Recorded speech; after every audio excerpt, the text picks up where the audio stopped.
এয়া নগাঁও জিলাৰ ঢিঙৰ বিৰিঙাবাৰীৰ ব্ৰহ্মপুত্ৰৰ খহনীয়াৰ ভয়ংকৰ ৰূপ। বহুকেইটা পৰিয়ালৰ গৃহৰ উপৰিও মছজিদ পৰ্যন্ত জাহ গৈছে ব্ৰহ্মপুত্ৰৰ বুকুত। নগাঁৱৰ জলসম্পদ বিভাগৰ বিৰুদ্ধে ভুক্তভোগী ৰাইজৰ বিস্ফোৰক অভিযোগ। জলসম্পদ বিভাগৰ এগৰাকী বিষয়াই কাম নকৰি বিক্ৰী কৰিছে ৪,০০০ জিঅ' বেগ।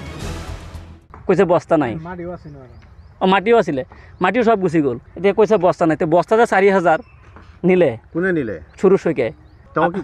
না না, তো বেছি দিছে, তাকে বস্তা ভৰাই নিছে, এতিয়া বস্তা নাই।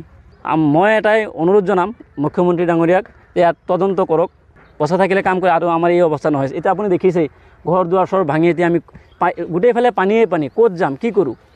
এইফালে বঙাইগাঁও জিলাৰ সৃজনগাম সমষ্টিৰ দুবাচুৰি গাঁৱত মানাহ নদীৰ খহনীয়াৰ তাণ্ডৱ। নৈৰ বুকুত জাহ গ'ল বহু পৰিয়ালৰ ঘৰ দুৱাৰ, শিক্ষানুষ্ঠান।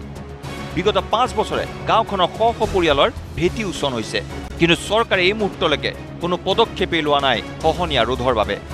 শ শ বিঘা কৃষিভূমি নৈৰ বুকুত জাহ গৈছে। প্ৰায় ৫ বছৰৰ পৰা একেৰাহে ভাঙি আছে। ইয়াতে 2টা গাঁও একেৰাহে গুচিয়ে গ'ল নদীৰ বুকুত। আমাৰ স্কুলবিলাকো গুচি যাই আছে। এই চাইডত অলপ আগবাঢ়ি গ'লে আপুনি পাব 150 কিলোমিটাৰমান একেবাৰে ৰাহে গৈছে। ইয়াৰ পৰা ইয়ালৈকে প্ৰায় 2টা গাঁও একেবাৰে গুচি গৈছে, দুবাচুৰি মানে নাইয়ে। এইদৰেই ৰাজ্যৰ প্ৰান্তে প্ৰান্তে খহনীয়াৰ প্ৰকোপত ঘৰ বাৰী এৰি নৈপৰীয়া জনতা সুৰক্ষিত স্থানলৈ উঠি গৈছে।